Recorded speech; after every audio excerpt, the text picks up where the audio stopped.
Hey, welcome back to my channel. I make weekly art tutorials, paint-alongs and vlogs, and in this video I'm going to be doing a timed art challenge in 1 hour, in 10 minutes, in 5 minutes and in 1 minute. So I'm going to be putting the reference photo in there for you as well, so if you want to join in then feel free. I'm going to be using gouache for this challenge. My gouache is the Winsor and Newton designer gouache, and the colours that I used were the primary yellow, the permanent yellow deep, the primary blue, the permanent green middle, and then the white. Later on I kind of wanted my blues to be a bit deeper, so I also added Prussian blue. In addition to that, I'm adding all of that to a palette paper. I'm using my moleskin sketchbook, some cheap brushes that I got from the works, and a bit of water. The picture I got from a photographer called Ryan Baker on Pexels, and the reason that I picked it was simply because it reminded me of summer and I thought it was relatively simple yet interesting enough that I could paint it in both an hour and a minute. I really want this to also be beneficial as well as entertaining, so instead of just going through the time challenge itself, I'll also drop some gems that I learned from doing these paintings and some lessons that I took away from each one, with the hope that it will also help you, especially if you're joining in. This first painting I did over the course of an hour, and I've sped it up for the sake of the video. And one of the key things that I got when I was doing this painting was just how to layer gouache, and kind of one of the reasons that I think I really love gouache, and that's because it's quite a forgiving medium when you know how to use it and when you know how to layer it. As you could probably tell, I started off by doing the background, which was relatively faint, i.e. more water than paint, and gradually I built up more and more paint with less and less water. Although I knew it was a time challenge, I kind of put the timer away and really just allowed myself to paint as much as I wanted. So I didn't really have that added pressure of, looking at the timer and seeing how long I had, because realistically I thought an hour is more than enough time to do this painting. If anything, I'll finish early. And I think for some reason that actually led me to overwork this painting. Like, I just kept going over and over, not quite happy with the colors, sometimes not happy with the values, and in the end I ended up just about like finishing in under an hour. I mean, maybe like 59 minutes. Towards the end, obviously I started looking at the timer, but yeah, I definitely didn't think it would take me this long. So as well as like appreciating how to layer gouache, which I actually think I was able to do, and just to kind of reiterate, you start with thinner layers at the bottom, which means that you have relatively more water than paint, and then with each subsequent layer you just add more and more paint and less water, so that the paint right at the top is the thickest paint.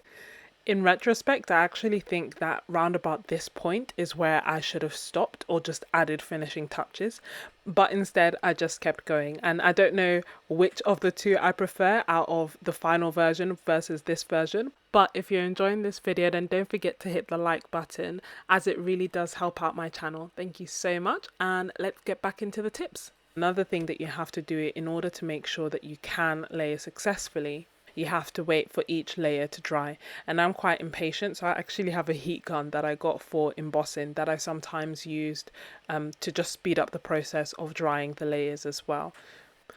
And then another thing that you have to bear in mind is that, especially when you're using like traditional gouache, is that if you do keep like overworking and brushing really hard and adding lots of water, you will reactivate the layers underneath.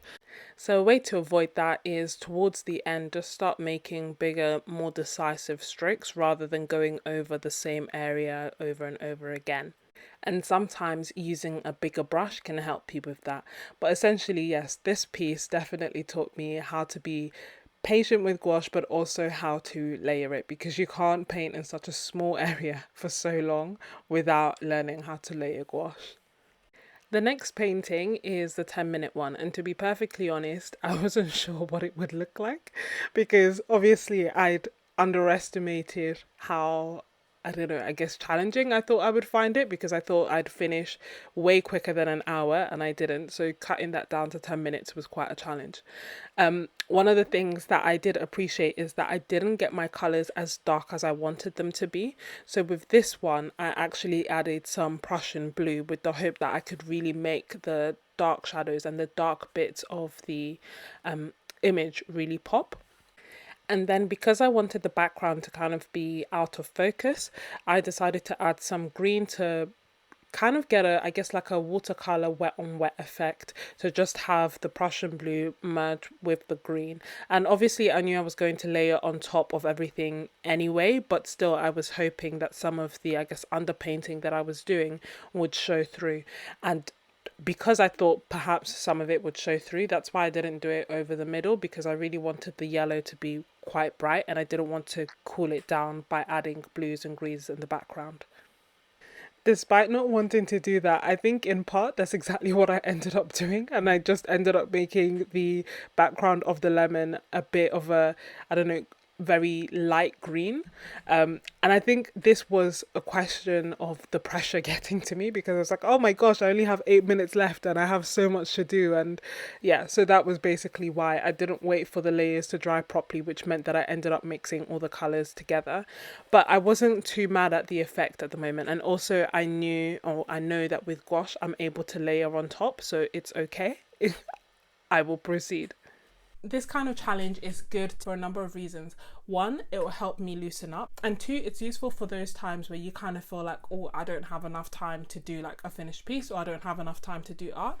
These kind of exercises still get you to like do art and still get you to develop in your art journey without dedicating a massive amount of time. You only have 10 minutes to do it, fine, you can create something in 10 minutes. And that is why this challenge comes in handy. If the previous painting was teaching me about layering gouache, then this painting was teaching me about colour. So with gouache, quite often what you'll find is that dark colours will dry lighter than they appear on the palette, whereas light colours will dry darker than they appear on the palette, or darker than you think them to be. So with that, bearing that in mind, although in the initial painting I thought that my greens were actually dark enough, in reality they weren't as dark as I wanted them to be, which is why I added the Prussian blue. And even then, sometimes it was getting a bit light. Looking back, it was just about okay. And then as you can see, I ended up layering the yellow and actually making it lighter and lighter and lighter, because I was struggling to get the highlights to be as bright as I wanted them to be. Because of this, it can be quite hard to color match once you've laid the paint to paper.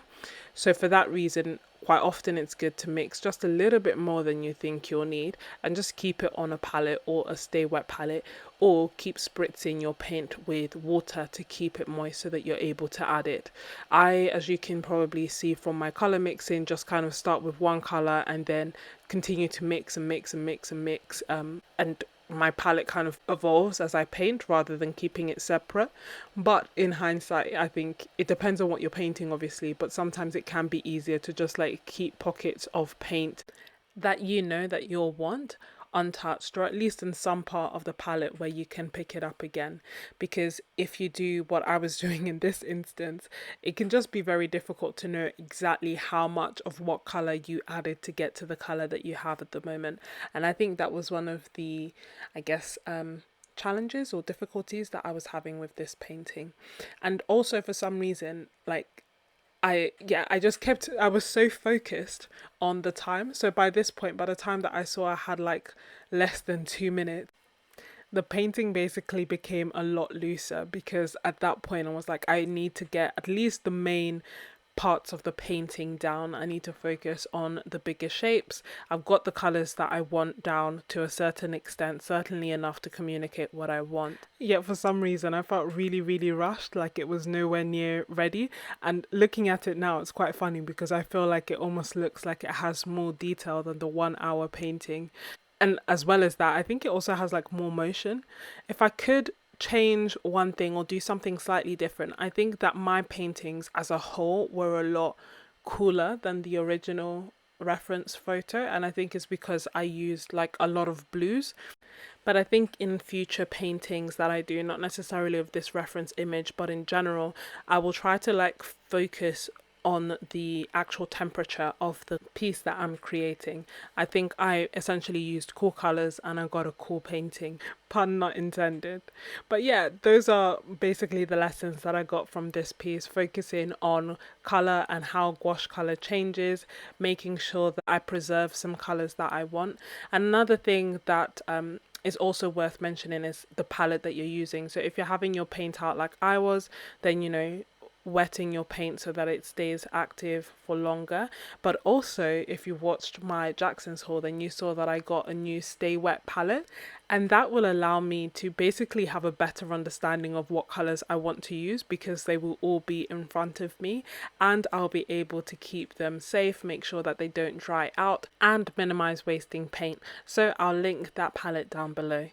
So, how do you think that the 10-minute painting compares in general, as well as in comparison to the 1 hour painting on the left?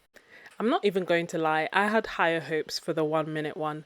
I know that I was worried with the 10-minute one, and I thought that an hour would be more than enough time, but I kind of felt like, okay, with 1 minute I will be able to get something relatively decent done. And I knew that the hardest bit that I was finding or struggling with in the other 2 times that I did it was the lemon. So I thought, okay, let me start with that, really get that down, wait for it to dry as I do the leaves. And yeah, I don't know what happened. I don't know what happened. Part of me does feel like it almost looks like an abstract piece, but even looking back on it, I don't know why I couldn't have done more. Like, part of me just wishes that maybe I'd painted the whole background yellow and then added some green leaves, and I don't know, I feel like I could have done more in that minute than I ended up doing. But instead, I think at this point I was just like, okay, put a highlight down, make it 3D, and that's it, the piece is done. The challenges that I saw online actually had like a 10-second painting, and if you feel that pressed to know what that would have looked like, then this is the freeze frame, but I just couldn't bear to waste my paint, so I continued to 5 minutes. I then put all the lessons together to do this final painting. Initially, I started off with a massive brush because I was, again, under pressure. I thought 5 minutes will not be enough. And I thought by using a bigger brush, I won't focus on the wrong details at the wrong time. But to be perfectly honest, it was just too big for the small space that I had. So I switched back to the paintbrush that I was using beforehand. And for this one, I really, oddly enough, wanted to focus on blending the gouache properly. I kind of felt like with the second painting, the 10-minute one, although I was able to get the colours that I wanted, for example, the shadow colour of the lemon, I wasn't happy with the blending. In fact, I feel like the blending of the lemon in the 1-minute one is better than the blending of the lemon in the 10-minute one. So for this one, I really just wanted to focus on that blending. To a certain extent, it did mean that I didn't get the right colour that I wanted for the shadows, if any shadow is there at all. Like, there's only a slight amount, and this is again a consequence of not saving the colors when I am painting on the palette. I really enjoyed doing this challenge. Even looking at this painting now, I can't believe that I did that in 5 minutes, because quite often I feel like, oh, if I can't dedicate a good amount of time to painting, then then I don't do it. But this challenge kind of helped me challenge that thought. That being said, there is something nice about not having the pressure of time constraints. So if you want to watch a real-time video with me putting all the lessons that I took on board from doing this challenge, then you should check out the video that I'm going to release in the next 2 days, and I'll link up above as well. It will give us an opportunity to spend some time in our sketchbooks, but also I just wanted to do it because I felt like I learned so much from each one, and yet none of them were perfect because of the pressure of time. So by removing that, I ended up creating a painting that I really enjoyed. If you've made it this far into the video, then you are an MVP, and I really, really appreciate you. So thank you so much. Let me know that you made it this far by telling me which of the paintings that I did is actually your favourite, and tell me if you've done a similar challenge in the past as well. Thank you so much for watching. I hope that you enjoyed the video and that you found it helpful. See you next week. Bye.